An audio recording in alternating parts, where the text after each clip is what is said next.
Bonjour à tous, bienvenue sur la deuxième vidéo sur la socialisation, en espérant que ça vous plaira. Bon visionnage. La socialisation est le processus qui permet à un individu de vivre en société. Il apprend alors les normes et les valeurs de son environnement, ce qui lui permet de se construire une identité psychologique et sociale. Mais alors, quelles sont les conséquences d'une socialisation différente de celle imposée par les normes ? Il faut tout d'abord savoir qu'il y a, dans nos sociétés, une socialisation différente selon le genre. C'est ce que l'on appelle la socialisation genrée. Comme le fait que les petites filles doivent aimer le rose et les petits garçons le bleu. Mais que se passerait-il si on disait aux petits garçons que la couleur les représentant était le rose, et de même avec les petites filles ? Eh bien ces enfants seraient considérés hors normes. Imaginez donc que, au lieu de seulement changer leur vision sur les couleurs, nous leur apprenions une totale autre vision de la vie. Et si on leur apprenait à vivre avec d'autres valeurs ou d'autres normes, seront-ils plus heureux, ou au contraire, seront-ils malheureux ? Prenons le cas des ermites. Ils vont à l'encontre de l'une des valeurs fondamentales de notre société, qui est la vie en communauté. Plus nombreux aujourd'hui, les ermites sont des hommes qui ressentent le besoin de s'isoler du reste du monde et de la société de consommation. La plupart choisissent de s'isoler soit dans un but religieux, spirituel ou encore écologique. Et aujourd'hui, à l'heure de l'hypercommunication et de la surconsommation, règne un climat que certains trouvent nauséabond et cherchent à fuir. Mais il est important de souligner que bien que ces hommes et femmes vont à l'encontre des normes dominantes, ils n'en demeurent pas moins satisfaits. Et certains individus en désaccord avec le fonctionnement de la société moderne décident de couper les ponts avec celle-ci.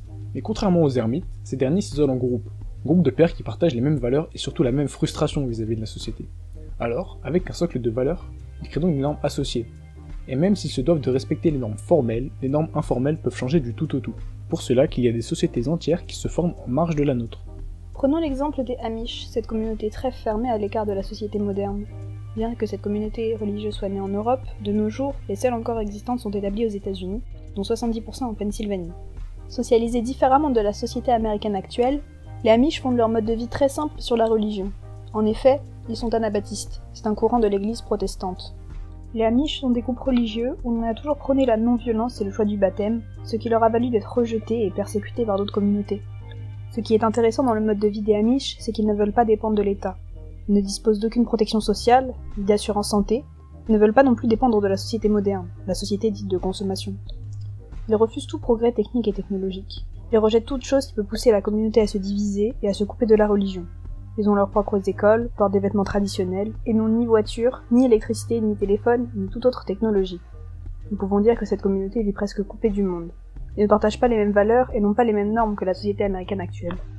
Mais une chose très importante sépare les ermites des Amish. En effet, les ermites choisissent de quitter la société, même s'ils ont reçu une socialisation primaire en adéquation avec les normes de cette société. Or, les Amish, eux, sont socialisés en opposition avec les valeurs de la société de surconsommation et conservent pour la plupart des valeurs en adéquation avec leur communauté. Tout comme il existe des individus qui quittent la société pour une vie marginale, il existe aussi des Amish qui rejoignent la société américaine car ils la préfèrent au mode de vie Amish. Certaines personnes choisissent donc leur marginalisation, mais cependant d'autres la subissent. C'est le cas des SDF qui, pour une large majorité d'entre eux, n'ont pas souhaité se retrouver dans cette situation et la subissent. Merci d'avoir regardé notre vidéo, on vous souhaite une bonne journée et n'oubliez pas de vous abonner si ce n'est pas déjà fait.